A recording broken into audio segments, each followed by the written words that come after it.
SSC ফিজিক্সে চলতরিতে যখন তোমরা সার্কিটের ম্যাথ করতে যাও, তো সব থেকে প্যারা দেয় যেই জিনিসটা সেটা হলো কোনো বিন্দুর বিভব নির্ণয় করা, অথবা বলতে পারে যে কোনো একটা রোধের ভিতরে কি পরিমাণ বিদ্যুৎ যায় সেটা নির্ণয় করা। তবে সব থেকে কঠিন যেটা লাগে তোমাদের কাছে, মানে আমরা এক্সপিরিয়েন্স করছি যেটা স্টুডেন্টদের ভিতর, সেটা হলো কোনো বিন্দু যদি বিভব নির্ণয় করতে বলে তখনই যেন মনে হয় যে এই ম্যাথ আমি না করি। ঠিক আছে, তো বিভব নির্ণয় করা যে কতটা সহজ সেটা আসলে তোমাদের কাছকে দেখাবো। ওকে, তো ধাপ একটু বেশি হইতে পারে, কিন্তু নির্ণয় করাটা আসলেই আহামরি তেমন কোনো কঠিন কাজ না। তো যেহেতু জিনিসটা নতুন আর প্রথম প্রথম প্র্যাকটিস না করার কারণে অনেকে এটা ভয় পায়, দ্যাটস করতে চায় না। তো এই যে দেখো একটা সুন্দর একটা সার্কিট, দেখো তোমরা যারা 26 ব্যাচে আসো অথবা 27 ব্যাচে আসো, তোমাদের কাছে তোমাদের কাছে যেই গাইড আছে, গাইড খুলবা যখন তুমি চলতরি যখনই খুলবা প্রথমে তোমার সামনে এই ম্যাথটাই আসবে, এবং এই ম্যাথটা দেখে অনেকেই প্রথমে আছে কি বিন্দুর বিভব নির্ণয় করা বা বিন্দুর ভোল্টেজ নির্ণয় করা। এই বিন্দুর ভোল্টেজ নির্ণয় দেখে কঠিন, ভাল লাগে না। হ্যাঁ, তো যেহেতু প্রথম ম্যাথটাই তোমাদের বেঁধে যায়, তো আমরা এই প্রথম ম্যাথটাই তোমাদেরকে সলভ করে দেবো, যেহেতু এটা ঢাকা বোর্ড 2024 সালে আসছিল। আর এই টাইপের সার্কিটই সব থেকে বেশি আসে। হ্যাঁ, এই টাইপের সার্কিট পরীক্ষায় সব থেকে বেশি আসে। তো এই সার্কিটের আমরা কি বের করব, বিভিন্ন বিন্দুর বিভব কিভাবে নির্ণয় করা হয় সেটা আজকে বের করার চেষ্টা করব। এবং এই বিভব নির্ণয়ের সময় আমরা কি করব, বিভিন্ন রোধের ভিতরে কীভাবে বিদ্যুৎ প্রবাহ হয় সেই রোধের ভিতরে বিদ্যুৎ প্রবাহের মানও আমাকে এখানে নির্ণয় করতে হতে পারে। তো সেটাও আমরা করে দেখাবো। তো ভিডিওটা সম্পূর্ণ দেখো, আশা করি অনেক বেশি হেল্পফুল হবে। তো বলছে যে যদি বর্তনীর বিভব 240 ভোল্ট করা হয়, বর্তনীর বিভব অলরেডি আছে কত এখানে বলো তো, বর্তনীর বিভব আসছে 120 ভোল্ট, কিন্তু এটাকে কততে কনভার্ট করতে হবে, 240-এ কনভার্ট করতে হবে। করা হলে সি ডি এবং ই বিন্দুতে ভোল্টেজ একই থাকবে কি, গাণিতিকভাবে বিশ্লেষণ দাও। তার মানে আমাকে এই সি বিন্দু, ডি বিন্দু এবং ই বিন্দু, এই তিনটা বিন্দুর কি করতে হবে, ভোল্টেজ নির্ণয় করতে হবে বা বিভব নির্ণয় করতে হবে। এবং এই বিন্দুর ভোল্টেজ সবগুলা কি সেম, সেটা আমাকে নির্ণয় করে দেখাতে হবে। ওকে, তো চলো আমরা এই ম্যাথটা কমপ্লিট করে ফেলি। হ্যাঁ, প্রথম যে কাজটা করতে হবে, আমার এই বর্তনীর তড়িৎ প্রবাহ বের করতে হবে। এই বর্তনী টোটাল তড়িৎ প্রবাহের মানটা আমাকে বের করতে হবে। অ্যান্ড টোটাল তড়িৎ প্রবাহ বের করতে গেলে কি লাগে, তুল্য রোধ লাগে। তাহলে বর্তনীর তুল্য রোধ আগে বের করব, তারপরে তড়িৎ প্রবাহ বের করব। তড়িৎ প্রবাহ বের করার পরে আমরা ভোল্টেজ আরামসে নির্ণয় করতে পারবো যে কোনো বিন্দুর। ওকে, তাহলে যদি আমি তড়িৎ প্রবাহ নির্ণয় করতে চাই, আমাকে তুল্য রোধ বের করতে হবে। তাহলে তুল্য রোধ কত হবে দেখো তো, এখানে যদি বলি এই 5 ওহম আর এই 2 ওহম, এই দুইটা আসলে কিসে আছে বলো তো, এই দুইটা আছে হলো পরস্পর কিসে আছে বলো তো, এটা আছে হলো শ্রেণীতে। আবার দেখো এই 4 ওহম আর এই 4 ওহম পরস্পর শ্রেণীতে রয়েছে, এবং এই দুইটা 4-এর সাথে এই 8টা কি আছে, সমান্তরালে আছে। আর এই 1 ওহম কি আছে, শ্রেণীতে আছে। তো এখান থেকে যদি আমি মান বের করি, প্রথমে যদি আমি লিখি R1, আমি একটু সংক্ষেপে করছি, R1 ইজিক্যাল টু আমি লিখবো কি 5 + 2 ওহম, এটা R1। হ্যাঁ, তাহলে এই দুইটার মান একসাথে আমি বললাম R1 এর মান কত, 7 ওহম। ওকে ওকে, এবার দেখো এই যে 4 আর এই 4, এই দুটা কিসে আছে, এই দুটো আছে শ্রেণীতে। এটাকে যদি আমি বলি R2, তাহলে R2 ইজিক্যাল টু কত হবে, R2 না, এটা RS1, এটা হলো RS2, একটু ওকে, এটা হলো RS2 কত হবে, 4 + 4 ওহম ইজিক্যাল টু কত, 8 ওহম।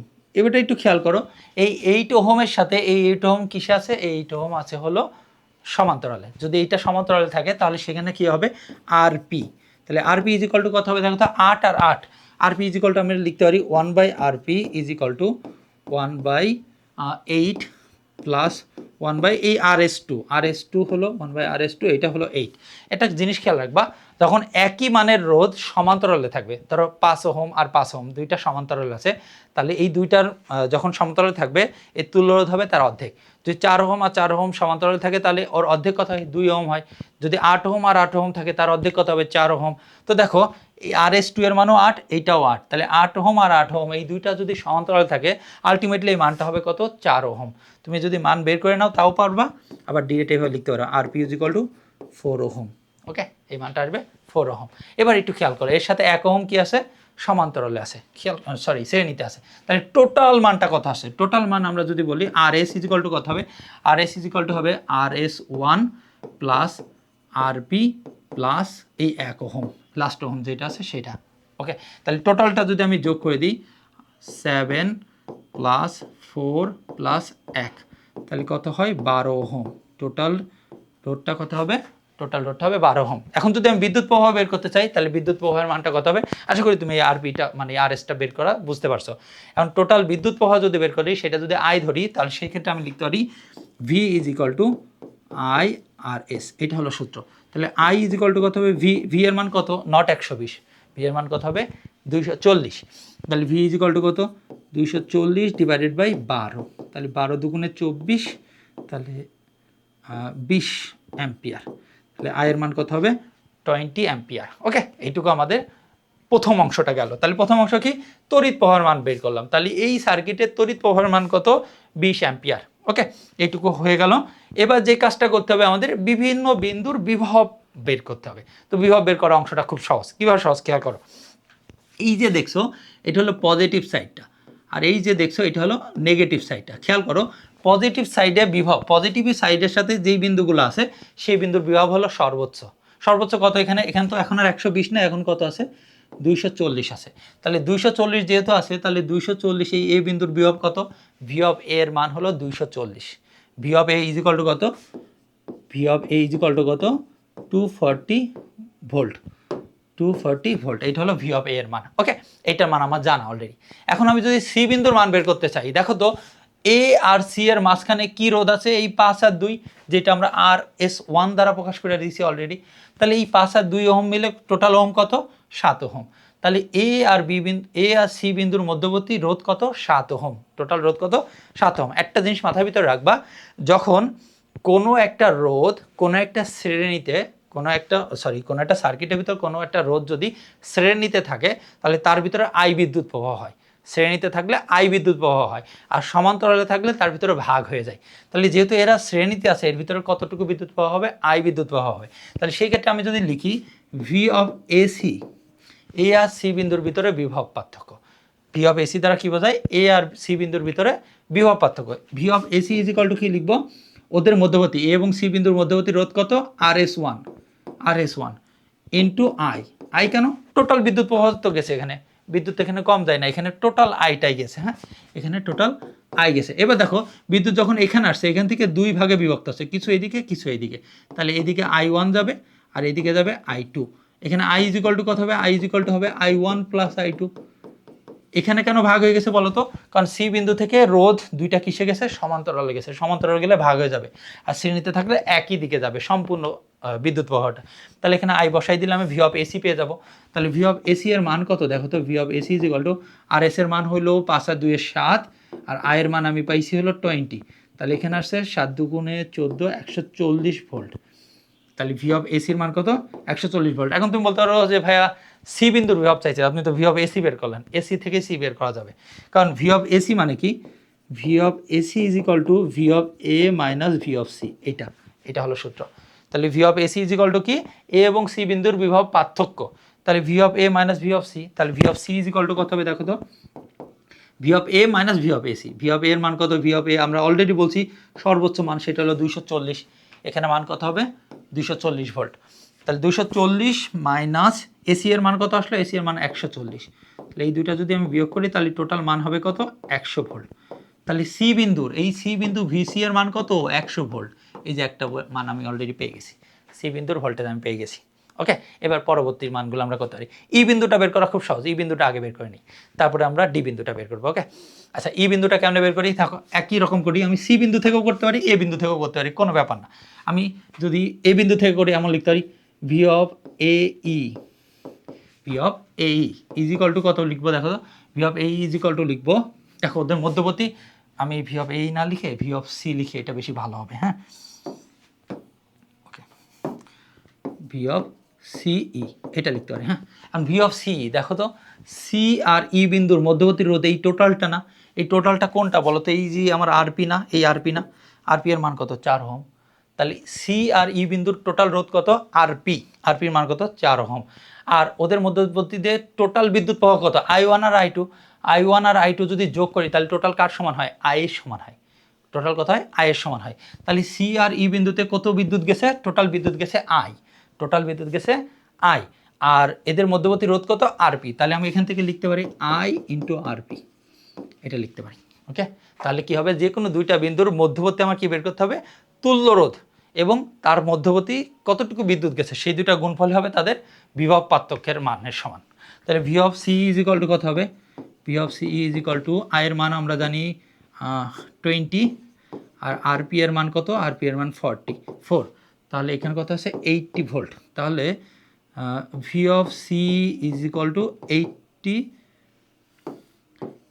ভোল্ট। এখন যদি বলে ভি অফ ই কত, তাহলে আমরা এখান থেকে লিখতে পারি V of C E is equal to V of C minus V of E. V of C কত পাইছি? 100, তাহলে 100 থেকে যদি আমি ওইটা বিয়োগ করি অ্যান্সার হয়ে যাবে। তাহলে V of E is equal to কত হবে? V of C minus V of C. V of C হলো 100 আর সি এর মান হলো 80, তাহলে টোটাল মান কত আসে? 20 ভোল্ট। তাহলে ই বিন্দুতে ভোল্টেজ কত? V of E is equal two 20 volt. এটা করে গেল। এখন ডি বিন্দুটা আমাকে বের করতে হবে। ওকে, ডি বিন্দু বের করা একটু ক্রিটিক্যাল আছে, দেখো কীভাবে বের করতে হয়। খেয়াল করো, সি আর ডি বিন্দুর মধ্যবর্তী, সি আর ডি বিন্দুর মধ্যবর্তী একটাই রোধ আছে, সেটা কত ওহম? সেটা 4 ওহম। ওকে, এখন এই 4 ওহমের ভিতরে কি বিদ্যুৎ গেছে? আই গেছে না, দেখো I1 আর I2 দুইটা ভাগে বিভক্ত হয়ে গেছে। তাহলে 4 ওহমের ভিতরে কত বিদ্যুৎ গেছে? I2। ওই I2 এর মানটা আমাদের বের করে নিতে হবে, বা I ড্যাশ বা I1, সেই মানটা আমাদের এখানে বের করে নিতে হবে।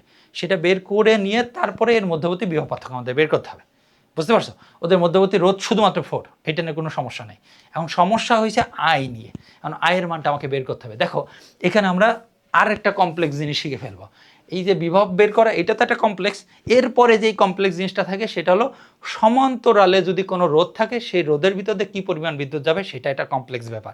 তো সেই জিনিসটা আমরা এখানে শিখে নিব। খেয়াল করো, এই যে এখানে যে 4 ওহম রোধ আছে, এখানে 8 ওহম আছে। এই 8 ওহমের সাথে 4 ওহম কিসে আছে? সমান্তরাল আছে। এই দুইটা সমান্তরাল আছে। আর এই 4-এর সাথে এই 4 কিসে আছে? শ্রেণীতে আছে। ওকে, এই যে সমান্তরালে যার সাথে আছে, সমান্তরালে হইলেই আমার কি হবে? বিদ্যুৎ ভাগ হয়ে যাবে, ভাগ হবে, ঠিক আছে। এখন ওর সাথে এক্সট্রা আর একজন কি আছে? আর একজন ওর সাথে শ্রেণীতে আছে। তো এই ক্ষেত্রে আমরা মানটা কেমনে করি? খেয়াল করো, তাহলে আমি যদি লিখি যে এই 4 ওহম রোধের ভিতরে বিদ্যুৎ প্রবাহ যদি I2 ধরি, এটা বিদ্যুৎ প্রবাহ কি ধরলাম? I2 বা I ড্যাশ, কিছু একটা ধরতেই পারতাম। এই I2 এর মানটা কত হবে? I2 এর মানটা একটু খেয়াল করো। I2 ইজ ইকুয়াল টু আমরা লিখবো, এই যে এই I2 ইজ ইকুয়াল টু আমরা লিখবো, I2 ইজ ইকুয়াল টু আমরা লিখতে পারি যে ওর যেই রোধটা কত? এই 4 ওহম। তাহলে এখানে আমরা লিখতে পারি 4 ওহম ডিভাইডেড বাই টোটাল রোধ। টোটাল রোধটা কত দেখো তো? টোটাল রোধ হইল, ওর বিপরীতে আছে 8, এখানে আছে 4, এখানে আছে 4, তাহলে টোটাল কত আছে? +4 + 4। এখন খেয়াল করো, এই টোটাল তো আমি বসাইলাম, এছাড়াও উপরে আর একটা এক্সট্রা রোধ আসবে, সেটা কত? সেটা হলো 4 ওহম। এখন এইটা কেন আসলো ব্যাপারটা একটু খেয়াল করো। এই 4 ওহম তো ছিল, এর সাথে আবার এইখানে কি আছে? আর একটা 4 ওহম আছে, সেটা কিসে আছে? শ্রেণীতে। শ্রেণী অলওয়েজ যোগ হয়ে যাবে, শ্রেণী অলওয়েজ যোগ হয়ে যাবে। খেয়াল করো, এখান থেকে যখন বিদ্যুৎটা আসছে, বিদ্যুৎ ভাবতিছে এইদিকে আছে 8 ওহম, আমি এইদিকে যাব, ঠিক আছে। এইদিকে আছে কত? 4 ওহম। না, এইদিকে 4 ওহম নাই। ও কিন্তু জানে, এই বিদ্যুৎ জানে এইদিকে যেতে যেতে প্রথমে আমি 4 পাবো, পরে আরও 4 পাবো, তাহলে টোটাল পাবো কত? 8। ওই 8 ওহম চিন্তা করেও এইদিকে আসবে, তার আগে আসবে না। বুঝতে পারছো? তাহলে টোটাল এদিকে বিদ্যুৎ প্রবাহ যা আসবে সেটা হলো এই 8 ওহমকে চিন্তা করে, নট 4 ওহমকে। যদি এই 4 ওহম না থাকতো আমার কাছে, তাহলে ও শুধু 4কে কম্পেয়ার করে আসতে পারতো। বুঝতে পারছো? তাহলে ব্যাপারটা হলো কি যে যদি আমার সমান্তরালে থাকে এবং ওই সমান্তরালের সাথে যদি কোনো শ্রেণী থাকে, সেই শ্রেণীটা উপরে যোগ হয়ে যাবে। সূত্রটা কেমন? সূত্রটা হলো যে এই I dash is equal to কী হবে? I dash is equal to ওর জন্য যে আরটা আছে, আর ড্যাশ ডিভাইডেড বাই, বা যদি আমি বলি আই ড্যাশ না দিয়ে আমি I1 দিয়ে করি তাহলে আরও ভালো হবে। আমি লিখতে পারি I1 ইজ ইকুয়াল টু কী লিখবো? I1 is equal to R1 divided by R1 plus R2। এইটা হলো আমার সূত্র। এখন খেয়াল করো, যদি R1-এর সাথে যদি অন্য কেউ থাকে, অন্য কেউ যদি শ্রেণীতে থাকে, তাহলে সেটা ওখানে আমাকে যোগ করে দিতে হবে, যেমন এখানে আমি যোগ করে দিয়েছি। ওকে, এবার এর সাথে কি করতে হবে? এক্সট্রা I গুণ করে দিতে হবে। এটা হলো আমার বিদ্যুৎ প্রবাহের সূত্র। তাহলে এখানে আলটিমেটলি কি আসছে উপরে, এটা আমি একটু সুন্দর করে লিখে দিই। হ্যাঁ, তাহলে এখান থেকে আমি যদি মনে করি এর ভিতর দিয়ে I ড্যাশ যাচ্ছে, নট I2 ধরি, আমি এখানে I ড্যাশ বিদ্যুৎ প্রবাহ ধরি থাকবো। এটা হলো I ড্যাশ বিদ্যুৎ প্রবাহ আছে। তাহলে এই I dash is equal to কত হবে? I dash is equal to ওর হলো রোধ, ওর রোধ, আর ওর সাথে একটা শ্রেণী আছে, তো শ্রেণীটা আমি এর সাথে যোগ করে দিব, ডিভাইড বাই টোটাল রোধ। টোটাল রোধ কত দেখো তো? এখানে 8, 4 আর 4 মিলে 8, তাহলে টোটাল রোধ কত? 16 ওহম। এই 16 ওহম। ওকে, ইনটু এখানে আমি কি বসাবো? এখানে বসাবো I। এইটা হলো I ড্যাশের মান। ওকে, আশা করি এটা বুঝতে পারছো। তাহলে উপরে হলো 8 আর নিচে আসছে 16 ওহম, ওহম কাটা, ইন্টু I। আয়ের মান কত? আয়ের মান হলো 20। তো আমি এখানে 20 ডিরেক্ট বসাই দিই, তো এখানে কাটাকাটি করলে 2 দিয়ে এটা কাটলে 10, তাহলে আই ড্যাশের মান কত হবে 10 অ্যাম্পিয়ার। আই ড্যাশের মান কত 10 অ্যাম্পিয়ার। তার মানে এই 4 ওহম রোধের ভিতর দিয়ে কতটুকু বিদ্যুৎ যাচ্ছে 10 অ্যাম্পিয়ার। এখন কথা হলো এই 10 অ্যাম্পিয়ার কেন বের করলাম, কারণ আমি ভি অফ সিডি বের করব। তাহলে আমি যদি লিখি V of CD is equal two, এদের মধ্যবর্তী রোধ কত 4 ওহম, তাহলে মধ্যবর্তী রোধ দিলাম 4 ওহম। ওকে, এই রোধের ভিতর দিয়ে কতটুকু বিদ্যুৎ যায় আই ড্যাশের মান কত 10, আই ড্যাশের মান কত 10। তাহলে ভি অফ সিডির মান কত হবে বলো তো, ভি অফ সিডির মান হবে 40 ভোল্টেজ। ওকে, এখানে আমি সি এর মান জানি, সি এর মান কত, সি এর মান 100 ভোল্টেজ। তাহলে ডি এর মান কত হবে, লিখো তো V of CD is equal to কত, V of C minus V of D. তাহলে V of D is equal to কত হবে, V of D is equal to V of C minus V of CD. V of C কত 100, already আমি আগে পাইছি। V of সিডির মান কত 40 বিয়োগ করো, তাহলে কত হবে 60 ভোল্টেজ। তাহলে আলটিমেটলি আমি কি কি মান পাইলাম, মানগুলো কোথায় লেখা যেতে পারে, আমি অন্য কালার দিয়ে টোটাল মানগুলো আমরা লিখে দিই। তাহলে আমরা কি কি মান পাইলাম, ভি অফ ই এর মান পাইছি সেটা হলো 20 ভোল্ট। আমরা পাইছি ভি অফ সি এর মান যেটা পাইছি 100 ভোল্ট। আর একটা পাইলাম ভি অফ ডি এর মান যেটা আমরা পাইলাম V of D equal to কত পাইলাম একটু আগে 60 ভোল্ট। কত ভোল্ট 60 ভোল্ট। তাহলে 3 জায়গার ভোল্টেজ 3 রকম। তাহলে ওরা যেটা বলছে যে সি ডি এবং ই বিন্দুতে ভোল্টেজ কি একই থাকবে, গাণিতিক ব্যাখ্যা দাও, না একই থাকবে না, ভোল্টেজ আলাদা আলাদা হবে। তো কত কিছু করতে হয়েছে তাই না, অনেক কিছু করতে হয়েছে, জিনিসটা অনেক বেশি ইন্টারেস্টিং।